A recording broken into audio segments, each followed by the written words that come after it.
Okay, we're here with a volunteer to help us demonstrate a subacromial injection, which is actually quite similar to a glenohumeral joint injection. Basically, I like to position the patient sitting but turning away from me so we can see the posterior aspect of the shoulder.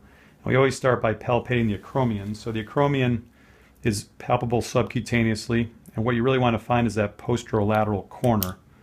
So with my thumb, I can feel the posterolateral corner is just about there. And the acromion wraps around all the way to the front, but for a subacromial injection and glenohumeral joint injection, it's done quite easily from the posterior side. Once we have the acromion located, then I know I want to give my injection a couple centimeters below that spot. So I'm kind of aiming for about right there.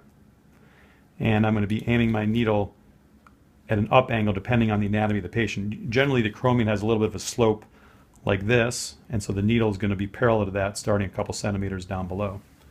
So once we know where we want to go, I use an alcohol swab to clean the skin. And then I utilize the ethyl chloride to freeze up the skin. So we're going to do this just for a second, just for this demonstration purpose. We would freeze up the skin just a little bit there. We do that more if we were actually going to freeze up the skin in a real injection. And for this demonstration, I'm just showing you the angle of the needle. Once the skin's frozen, I would put the needle through the skin at about that angle. So the acromion is here. I might go down even a few millimeters. The acromion's there, and I would be shooting at that angle so that I'm going up and under the acromion parallel to the actual acromion. So the acromion is about at that angle. My needle is essentially parallel to that. And I'd have to go in probably about 3 centimeters or so to get into the subacromial space.